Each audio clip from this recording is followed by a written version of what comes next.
हम middle class लोगों की सैलरी पूर्णिमा के चांद की तरह होती है। महीने में बस एक बार आती है और धीरे धीरे करके छोटी होते होते मात्र 15 दिनों में गायब हो जाती है। अब चांद तो धीरे धीरे वापस से बढ़ने लगता है, पर हमारा पैसा एक बार खर्च हो गया तो अगले 15 दिनों के लिए उधार, कर्जे या बची कुची सेविंग से निकालना पड़ता है। पर क्या कोई ऐसा तरीका है कि ये पैसा धीरे धीरे घटने की बजाय बढ़ता चला जाए और बढ़ते बढ़ते इतना हो जाए कि हमारी सारी जरूरतें पूरी करके हमें अर्ली रिटायरमेंट और फाइनेंशियल फ्रीडम दिला दे। देखो, वॉरेन बफेट का कहना है कि अगर आपको लाइफ में अमीर बनना है, सक्सेसफुल बनना है, तो आपको कुछ बाकी लोगों से ज्यादा स्मार्ट नहीं, बस बाकी लोगों से ज्यादा डिसिप्लिन्ड होना है। यानी थोड़ा थोड़ा पैसा खर्च करने की बजाय अगर आप इन्वेस्ट करने पर ध्यान दो तो कुछ ही सालों में जो आपको अमीर बना देगा वो है पावर ऑफ कंपाउंडिंग। और ऋषभ और आकाश के साथ भी कुछ ऐसा ही हुआ। तो शौर्य, ऋषभ और आकाश तीन दोस्त रायपुर से मुंबई आए। आंखों में नौकरी के अलग अलग सपने लिए। तीनों के पास अच्छी इंजीनियरिंग की डिग्री थी और साथ ही अमीर होने का सपना भी। ऋषभ का शुरू से रियल एस्टेट की तरफ इंटरेस्ट था और आकाश का स्टॉक मार्केट की तरफ। तो वहीं शौर्य सिर्फ अपनी लाइफस्टाइल अच्छी बनाना चाहता था। शौर्य को लाइफ में हर चीज जल्दी चाहिए थी और लकीली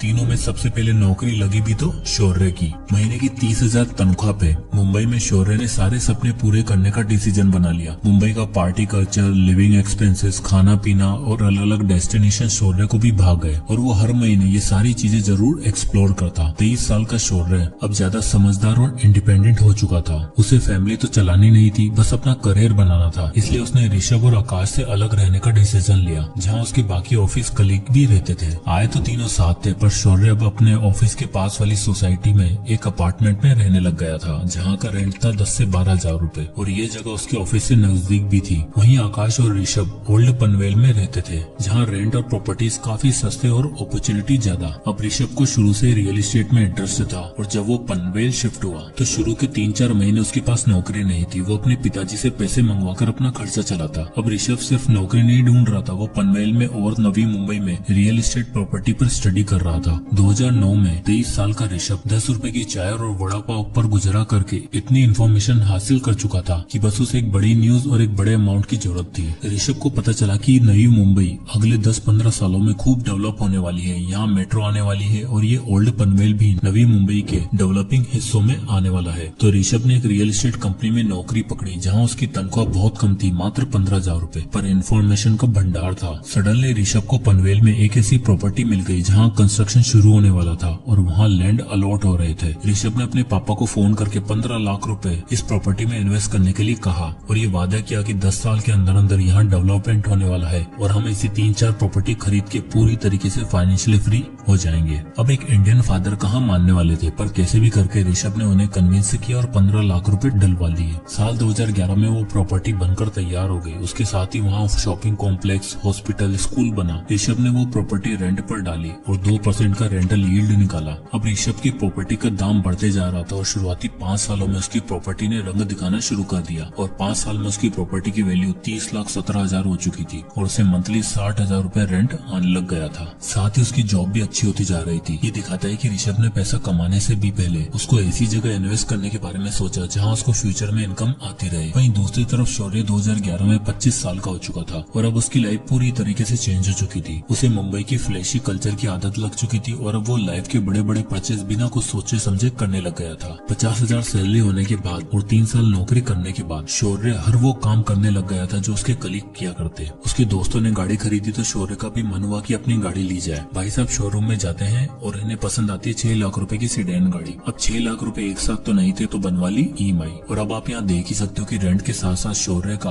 12,000 रूपए का एक और फिक्स्ड खर्चा हो गया है। 50,000 की सैलरी में शौर्य 12,000 रेंट पे करता था और 12,000 गाड़ी की EMI, यानी 24 से 25,000 का खर्चा फिक्स्ड। अब गाड़ी आ गई थी, महंगी बातचीत हो गई थी, तो अब तो जीवन में किसी हमसफर का आना बनता था। और लाइफ पार्टनर आते ही शौर्य ने अपने आप को ऐसे प्रेजेंट किया जैसे उसके पास बहुत पैसा है और वो खूब पार्टी और मजे करता है। शौर्य की पार्टनर ने भी अपने मन में शौर्य के लिए वही इमेज बना ली और अब शौर्य के पास 25,000 एक्स्ट्रा बचते भी थे, अब वो भी नहीं बच रहे थे। धीरे धीरे टाइम बीता। शौर्य अच्छी जॉब की तलाश में स्विच करता रहा। उसने अपनी फैमिली बनाई, शादी करी, पर इस बीच में वो जब भी अपने दोस्तों के बारे में सोचता तब उसे यही लगता कि यार मैं कहाँ से कहाँ आ गया हूँ और वो लोग अभी वहीं के वहीं पड़े हुए होंगे। फाइनली 11 साल काम करने के बाद जब शौर्य 36 साल का हो चुका था तब उसे ऐसी जॉब मिल गई थी जहाँ उसे 1 लाख रुपए पर मंथ मिल रहा था और अब शौर्य को लगा कि टाइम आ गया है खुद का घर लेने का। शौर्य और उसकी वाइफ अब मुंबई में एक अच्छा घर की छानबीन में लग गए थे और फाइनली पनवेल में एक प्रॉपर्टी पसंद आती है, 3 BHK अपार्टमेंट, और वो भी फुली फर्निश्ड, जो उन्हें 90 लाख रुपए मिल रहा था।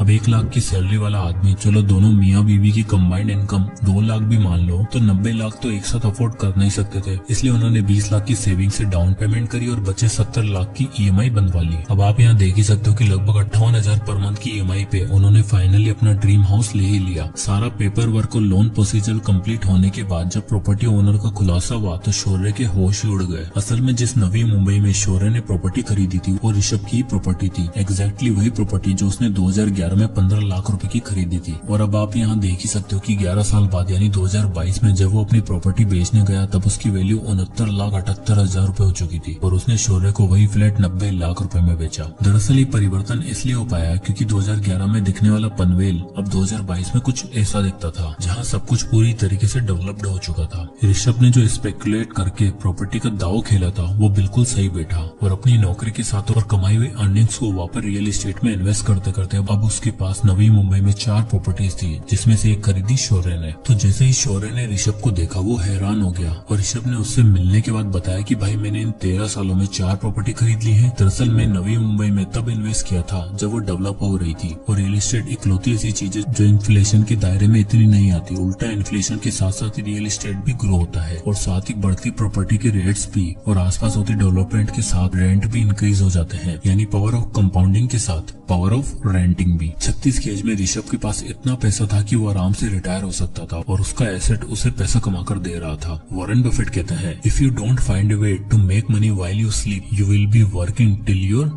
Last breath. और कुछ ऐसा ही हाल था शौर्य का। इन दोनों में बातचीत चली रही थी कि इतने में आकाश का जिक्र हुआ। शौर्य ने पूछा कि आकाश कहाँ है आजकल, नौकरी के लिए कहीं धक्के तो नहीं खा रहा? तो ऋषभ ने बताया नहीं भाई, उसकी गेम तो एकदम अलग है। उसने 2 साल नॉर्मल जॉब करने के बाद दलाल स्ट्रीट में नौकरी करी और अब वो वहीं पर प्लेस्ड है। रुक उसको भी बुलाता हूँ। आकाश का इंतजार करते हैं शौर्य और ऋषभ दोनों एक होटल में बैठे हुए थे। तभी आकाश एक ट्रू जेंटलमैन सेंस में अपनी गाड़ी से उतरता है और दोनों से बड़े दिनों बाद मिलकर बहुत खुश होता है। आकाश का सिंपल वे ऑफ लिविंग देखकर शौर्य पूछता है कि भाई तुम्हारा क्या हाल है, लाइफ में कुछ हुआ कि नहीं, पैसा रुपया कमाया कि नहीं ढंग से? इस पर आकाश बड़ी ग्रेसफुली रिप्लाई करता है कि भाइयों बस अगले 5 सालों में रिटायर होने वाला हूँ। शौर्य मन ही मन सोचता है कि एक साला रिटायर भी हो गया है और एक 5 साल बाद होने वाला है और मैं अकेला अगले 20 साल तक घर की EMI भरने के लिए काम करूंगा क्या? आउट ऑफ क्यूरियोसिटी शौर्य पूछ ही लेता है कि भाई 5 साल में कहीं लॉटरी तो नहीं लगने वाली? इस पर आकाश उन दोनों को अपनी लाइफ स्टोरी बताता है। कहता है कि मेरी कोई लॉटरी नहीं लगने वाली, बल्कि मैं सेविंग्स रूल और कंपाउंडिंग रूल की मदद से पैसा कमाया है और अब इतना हो चुका है कि बस 3-4 साल बाद रिटायर हो जाऊंगा। तो आकाश कंटिन्यू करते हुए बताता है कि हुआ यूं कि मेरी पहली नौकरी लगी एक ट्रेडिंग कंपनी में एज एन IT टेक्नीशियन। वहाँ मेरा काम तो अलग था पर मैंने स्टॉक मार्केट के कुछ दाव पेश सीखे और अपनी 25,000 की सैलरी में से कुछ पोर्शन सेव करके इन्वेस्ट करता रहा। इन्वेस्ट करने के लिए मैंने जिस सेविंग मेथड का यूज किया था वो था 50-30-20 रूल। मैंने 25,000 की सैलरी में से 50% हिस्सा अपने नीड्स के लिए रखा, 30% वॉन्ट्स और एंटरटेनमेंट सोर्सेज के लिए और बाकी बचा 20% यानी 5,000 रुपए SIP के थ्रू इन्वेस्ट किया। आकाश ने बताया कि उसे सबसे पहले मार्केट के बारे में सीखना था और इन्वेस्टमेंट के लिए जो सबसे बेस्ट चीज थी